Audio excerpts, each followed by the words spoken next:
सबसे बड़ी जो लार्जेस्ट फैक्ट्री है वो उसने उसको खोला है, इफ्तिताह किया है। और कहा जा रहा है कि ये तकरीबन सालाना जो है वो 1000 एयरक्राफ्ट जो है वो बनाएगी। एक जंग में मुलविस यू कुड नॉट।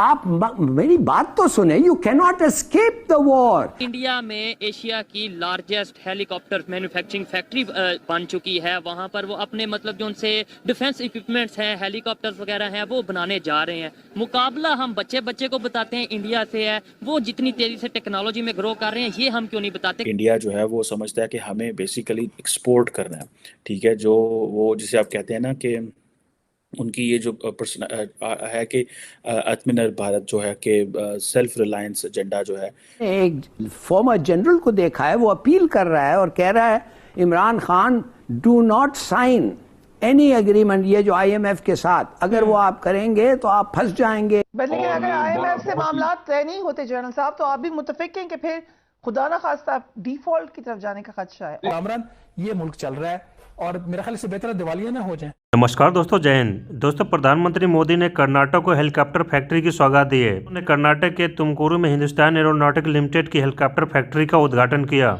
दोस्तों, इस दौरान उन्होंने लाइट यूटिलिटी हेलीकॉप्टर का अनावरण भी किया। इस मौके पर रक्षा मंत्री राजनाथ सिंह और राज्य के मुख्यमंत्री बसवराज बोम्मई भी मौजूद रहे। दोस्तों, प्रधानमंत्री मोदी इस दौरान उन्होंने विभिन्न विकास परियोजनाओं की भी आधारशिला रखी। दोस्तों, 2014 के पहले 15 सालों में जितना निवेश एयरोस्पेस सेक्टर में हुआ उसका 5 गुना पिछले 8-9 वर्षों में हो चुका है। दोस्तों, आज हम अपनी सेना को मेड इन इंडिया हथियार तो दे ही रहे हैं, बल्कि हमारा डिफेंस एक्सपर्ट 2014 की तुलना में कई गुना ज्यादा हो गया है। आज AHL भारत की सेनाओं के लिए आधुनिक तेजस बना रहा है। AHL डिफेंस सेक्टर में भारत की आत्मनिर्भर को बल दे रहा है। तो दोस्तों, आइए देखते हैं पाकिस्तान मीडिया इस पे क्या रिएक्शन देती है।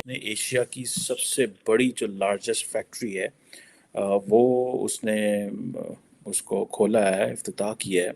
और कहा जा रहा है कि ये तकरीबन सालाना जो है वो 1000 एयरक्राफ्ट जो है वो बनाएगी। और ये कहा जा रहा है कि जो ये जो इंडिया का वो एक प्लान है ना, डिफेंस सेल्फ रिलायंस, ये बेसिकली वो है।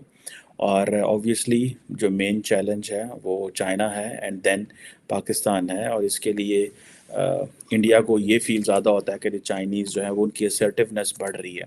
एंड इसके लिए जारी बात है, इंडिया जो है वो अपने वेस्टर्न जो पार्टनर्स हैं, अमेरिकन, यूरोपियंस को, इसराइलीज़ को और बाकी लोगों को ये बताना चाहता है, इवन कि अरब वर्ल्ड को भी बताना चाहता है कि भाई देखो ये हमारे पास, this is what we can do.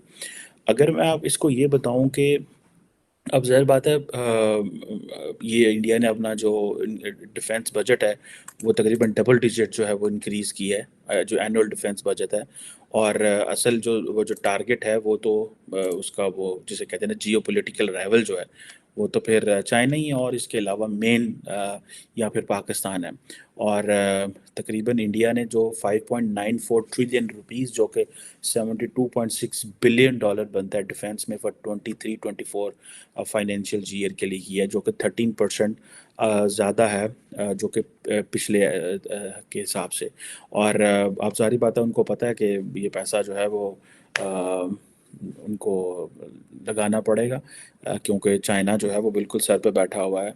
Pakistan के साथ उनके मसाइल चलते रहते हैं, लेकिन लार्जली जैसे मैंने पहले बताया कि they want to give a message to the West one thing कि ये हमारी पोटेंशियल है, यहाँ ये हम कर सकते हैं ताकि हम इंडिया की मज़ीद सपोर्ट की जाए और उनके साथ खड़ा हुआ जाए।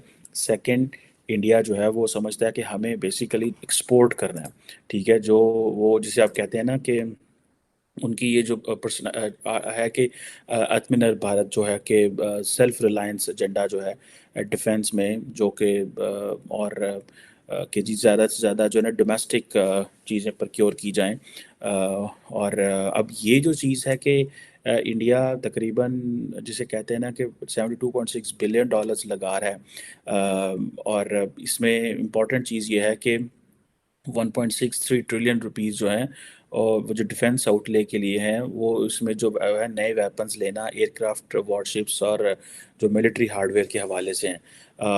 अब ये चीज़ जो है ये एक जारी बात है। और इसी तरह वो 550 बिलियन जो डॉलर है वो समझते हैं कि हमें ओवरऑल मिलिट्री हार्डवेयर पे this is what they have to, उन्हें उन्हें उन्हें लगाना पड़ेगा। इसमें से काफ़ी ज़्यादा पैसा जो वो समझते हैं कि $5 बिलियन के करीब मिलिट्री हार्डवेयर पे लगाना पड़ेगा। एनी हाउ ये एक ज़ाहिर बात है, चीज़ बताता है हमें कि what Indians are thinking and how Indians are thinking.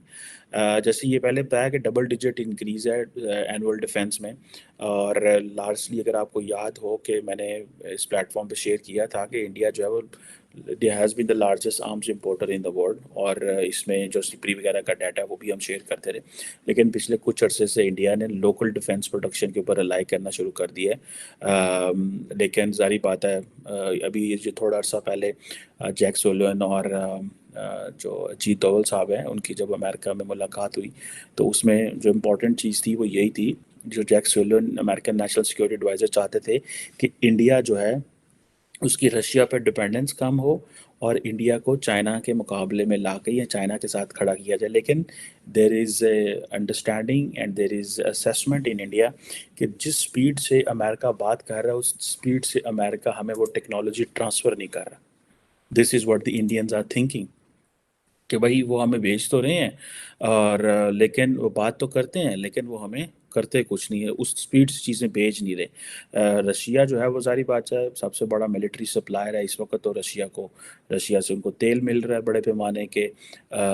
और लेकिन ये जो चीज़ आई है इसके सारी बात है मल्टीपल जो चीज़ें हैं, और इसमें ये जो ये हेलीकॉप्टर फैक्ट्री बनाना एशिया की सबसे लार्जेस्ट, और ये कर्नाटका में ये सारी बात है उन्होंने ये लेके आए हैं, जिसमें वो basically initially light utility helicopter जो हैं वो बनाएंगे। मैं आपको बताता चलूँ कि इंडिया समझता है कि उसको ये जितने भी साउथ ईस्ट एशियन नेशंस हैं या अफ्रीका में या लैटिन अमेरिका में या for example even in central Asia, ये सारे ममालिक जो हैं दे आर पोटेंशियल बायर हैं इंडिया के मिलिट्री हार्डवेयर के। सिर्फ एक चीज रुकावट हो सकती है कि अगर उन्होंने इंसिस्ट किया कि इमरान खान भी पीटीआई भी दस्तखत करे तो फिर शायद ये मामला फंस जाए, क्योंकि मेरा नहीं ख्याल कि वो ऐसे किसी मुआहदे पे दस्तखत करेगा।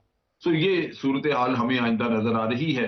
बट लेकिन अगर आईएमएफ से मामला तय नहीं होते जनरल साहब, तो आप भी मुतफिक हैं कि फिर खुदा ना खास्ता डिफॉल्ट की तरफ जाने का खदशा है, और कहाँ असल से चीज पैसा आएगा? मैं आपको बताऊं, असल जो मसला है वो ये है कि पैसा तो यहाँ जनरेट किया जा सकता है, डॉलर लोग जमा करा सकते हैं, बाहर से भी रेमिटेंसेस आ सकती हैं, लेकिन इस हुकूमत के ऊपर एतमाद कोई नहीं करेगा।